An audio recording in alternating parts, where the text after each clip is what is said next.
बिस्मिल्लाहिर्रहमानिर्रहीम। दुआ कबूल क्यों नहीं होती? बात जहनों में है कि दुआ कबूल क्यों नहीं होती। तो बहुत से उसकी इल्ल व असबाब हैं, बहुत सी चीज़ें हैं। हमने कहा था कि हलाल रिस्क पहली शर्त है, माँ बाप की फर्मा बरदारी उनको राज़ी रखना दूसरी शर्त है, खूनी रिश्तेदारों के साथ ताल्लुक़ वास्ता रखना तीसरी शर्त है। शराइत हैं, दुआ ज़रूर कबूल होगी, लेकिन इंसान ये बात सोच ले कि भी मुझे कामों को सही करना है तो फिर खुद ब खुद दुआ कबूल हो जाएगी। अब उनमें से एक बात यह है, मासूम फरमाते हैं दुआ हिजाब में रहती है कि जब तक दुआ से पहले और बाद में सलवात ना पढ़ी जाए, क्योंकि सलवात हर हालत में कबूल है।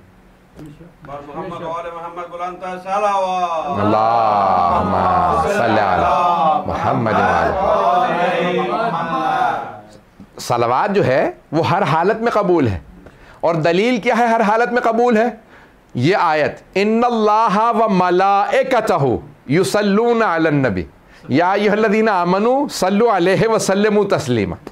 अल्लाहुम्मा सल्लि अला मुहम्मद व आलिहि। कि बेशक कि अल्लाह और उसके मलाइका नबी और उनकी आल पे नबी पे दुरूद और सलाम भेजते हैं। ए ईमान वालो तुम भी दुरूद और सलाम भेजा करो। तो जिस काम में अल्लाह कह रहा कि अल्लाह भेजता है वो काम रद्द नहीं होता। इसलिए हमारे आइम्मा अलैहिस्सलाम ने फरमाया कि जब भी दुआ मांगो तो दुआ से पहले भी सलवात पढ़ लिया करो, दुआ के इख्तिताम पे भी। कहा मौला दो जगह क्यों? कि अगर इब्तिदा भी कबूल है इंतहा भी कबूल है तो जो शय वसत में होगी उसे रद्द नहीं किया जाएगा। का वाक़या नहीं सुना रहा, इतने पहुंचे हुए आलिम कहते हैं मैं हमेशा शब जुमा मौला के हरम में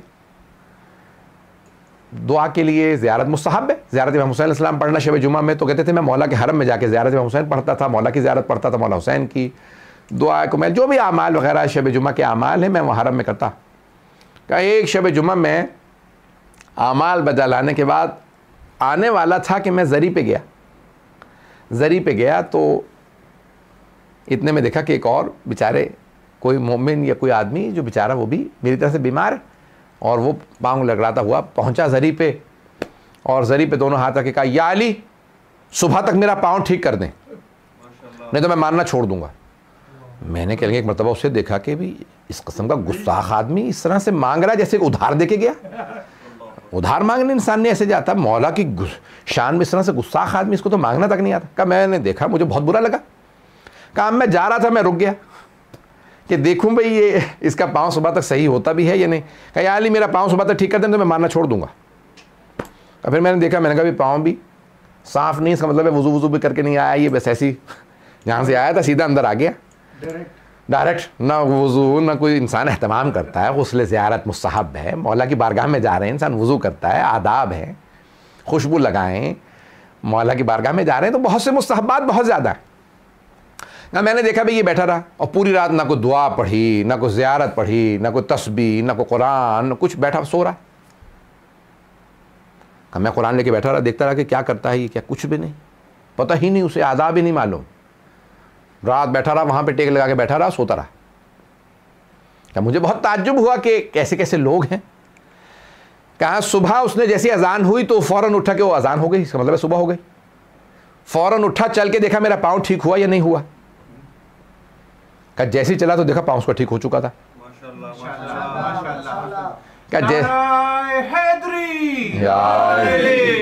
क्या उसने खुद भी चल के देखा मेरा पाँव ठीक हुआ या नहीं, तो क्या उसका देखा पाँव ठीक हो चुका था। क्या ज़री भी आया, हाथ लगा, या अली शुक्रिया मेरा पाँव ठीक हो गया। क्या चला गया? क्या वो तो चला गया, मेरा दिल टूट गया। तीन वजूहात से। कम मौला 35 साल हो गए आपकी ज़री पे, अपने जूते मेरे टूट गए, यहाँ आता हूँ घर से आप, बस उसके अलावा मेरा कोई और जगह ही कुछ नहीं। हरम या घर, घर या हरम या किताब खाने, लिखता हूँ पढ़ता हूँ, मुज्तहिद बना। इतने तलबा दुनिया भर से आते हैं, उन्हें पढ़ाता हूँ, मुज्तहिद बना। दूसरा अल-गदीर लिख रहा हूँ, पता नहीं बात पहुँच रही नहीं पहुँच रही। हरम में रहता हूँ, मुज्तहिद बना हूँ, अल-गदीर लिख रहा हूँ, आज तक मेरा पाँव सही नहीं हुआ। उनका भी वो कहने लगे वो आया ना, उसकी कोई इबादत ना कुछ, और उसने ज़री पे हाथ रखा, सुबह पाँव ठीक, घर चला भी गया। कहा लेकिन मेरी इतनी हिम्मत नहीं थी। इंसान जितना उसका रुतबा ज़्यादा होता है ना, उसके अदब आदाब उतने ज़्यादा होते हैं। कि मेरी हिम्मत नहीं हुई कि मैं मौला के ज़री पे शिकवा करूं कि मौला मेरा पाँव ठीक नहीं हुआ। कहा तो कुछ नहीं, मैंने ज़री पे दोबारा ज़ियारत पढ़ी, फजर के बाद चला गया। अब पूरी रात जागता रहा था, नींद आ रही थी, सुबह जाके सो गया। आपका दिल एक बात खटकने लगी, भाई क्यों मेरी अब तक दुआ कबूल नहीं। कहा मैंने जैसे मैं सोया तो ख्वाब में देखा जनाब अमीर तशरीफ़ लाए। तो मौला कायनात आए और कहा अब्दुल हुसैन अमीनी क्या बात है, यानी ख्वाब में भी पूछ रहे हैं कि क्या बात है, यानी दिल में कोई बात तो नहीं है। तो कहा कि नहीं मौला कोई बात नहीं। कहा ख्वाब में भी मेरी जरूरत नहीं हो रही कि मैं मौला से शिकवा कर सकूं कि मेरे दिल में शिकवा तो है मौला, मेरा पाँव ठीक नहीं हो रहा। कहा ए अब्दुल हुसैन अमीनी, उसने मुझे चैलेंज किया था सुबह तक पाँव ठीक कर दे मारना छोड़ दूंगा। कहा उस बेचारे का इतना ही ईमान था, अगर पाँव ठीक ना होता तो उसका ईमान चला जाता। पता नहीं बात पहुंची या नहीं पहुंची। कहा उस बेचारे का ईमान इतना ही था, अगर पाँव उसका ठीक ना होता, वो कहता या अली मेरा पाँव ठीक नहीं, मैं क्यों मानूं आपको।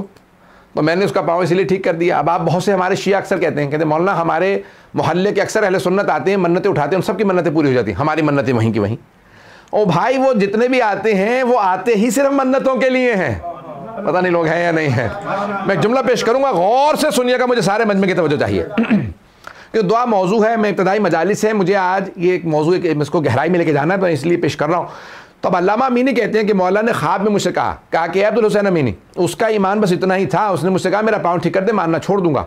ए अब्दुल हुसैन अमीनी, पहली बात जहाँ तक तुम्हारे इज्तिहाद का ताल्लुक़ है तो उसका सवाब बहुत ज़्यादा आखिरत में मिलेगा। जहाँ तक तुम्हारे पाँव का ताल्लुक़ है, अगर तुम्हें पता चल जाए कि इस बीमारी या परेशानी का आखिरत में बदल क्या है, तुम कभी भी सेहत की दुआ ही ना मांगो। और तीसरे, अगर तुम मुझसे कह भी दो ना कि मैं या अली मैं मानना छोड़ दूंगा, मेरा पाँव ठीक कर दें, तब भी ठीक नहीं करूँगा। और जहाँ तक अल-गदीर का ताल्लुक़ है तो मेरा हक है कि तुम लिखो। पता नहीं लोग पहुंचे या नहीं पहुंचे। मेरा हक है, मैंने तुम्हें इतना दिया, इतना अता किया, मेरी विलायत तुम्हारे पास है। पता नहीं लोग हैं या नहीं हैं। तुम इतने काबिल हो, औरों में सलाहियत ही नहीं कि मेरी विलायत का दिफा कर सकें।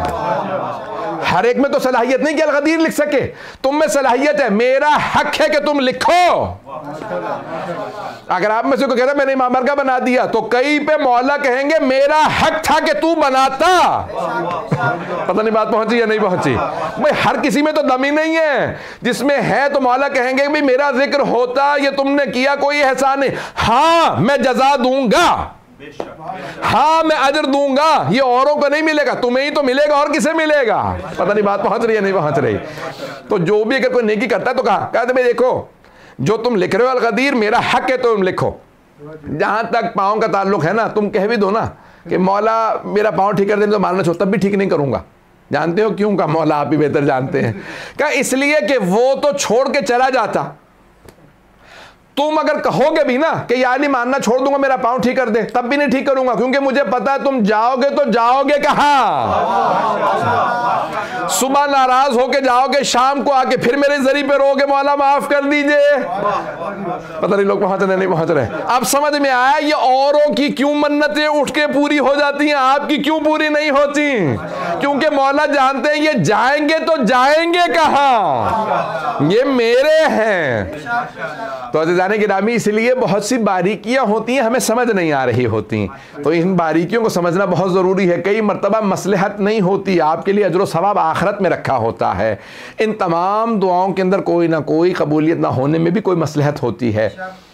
एक और मैं पेश कर दूं अगर सुनना चाहें। अल्लाह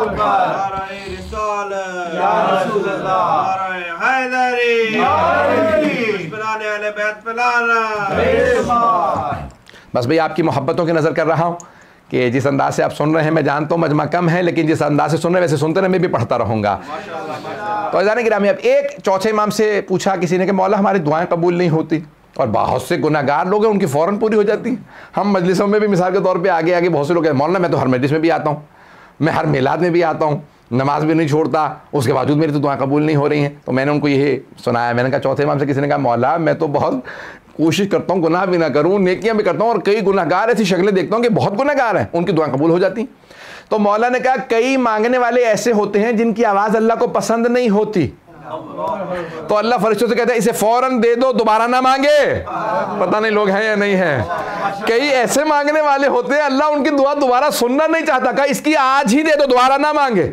और किसी का मांगना अल्लाह को इतना पसंद होता है, कहता है फरिश्तों गवाह रहना इसको नहीं दे रहा ताकि मांगता रहे, मुझे इसका मांगना बहुत पसंद है।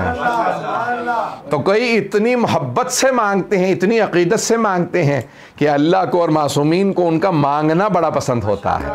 तो इस अंदाज से मांगिए कि उससे आपका मांगना पसंद आए। बात पहुंच रही है? तो इसलिए बड़ी अकीदत से मांगना, यहाँ तक कि इंसान मांगे तो टूटे हुए दिल से। मैंने बहुत से लोगों को देखा कि बड़े रो रो के दुआ मांगते हैं, उनको देखते हुए इंसान को होता है कि वाकई ये दुआ है, जो हम करते हैं वो दुआ नहीं है, ये दुआ है। इतना मैंने देखा है, बाज़ लोगों की दुआ में असर होता है कि आंसू यहाँ पे दुआ शुरू करते हैं और उनके आंसू बहने लगते हैं। वाकई इंसान को यकीन हो जाता है कि हाँ कुछ ऐसे दुआ मांगने वाले हैं कि जिनकी वजह से हर एक की दुआ कबूल होती है। तो रिवायत के अल्फाज हैं, कुछ ऐसे मांगने वाले होते हैं जिनकी वजह से सबकी, इतना बड़ा मजमा होता है उसमें बात करते एक ऐसा होता है, एक जिसकी वजह से जब फरिश्ते आते हैं ना, अल्लाह कहता है जा उसकी दुआ ले आ। फरिश्ते कहते हैं परवरदिगारा उसी महफिल में जहाँ पे वो आदमी बैठा है, जा कहाँ जब जा रहे हो तो फिर सबके लिए आना दुआएं। पता नहीं लोग है या नहीं। देखिए वो करीम है, एक की दुआ के लिए भेजा कि भाई उसकी दुआ ले आना, का परवरदिगारा फिर बाकी लोग कभी सबकी जब जा ही रहे हो तो सबकी दुआएं ले आओ। वो इतना करीम है, गुनहगारों की दुआएं भी कबूल कर लेता है एक नेक की वजह से। अब समझ में आया ये मस्जिदों इमाम बारगाहों में दुआएं मांगना क्यों मुस्तहब है, क्योंकि वहां पे एक ऐसा होगा जिसकी वजह से दुआ कबूल हो रही होगी। इसीलिए कहा जाता है जरी पे जाओ, हरम में जाओ, वहां जल्दी दुआ कबूल होती है, हमारी वजह से नहीं। हम तो वही गुनाहगार हैं, लंदन में बैठ के मांगे, करबला में बैठ के मांगे। करबला में कोई हुसैन है जिसके सदक़े में दुआएं सारी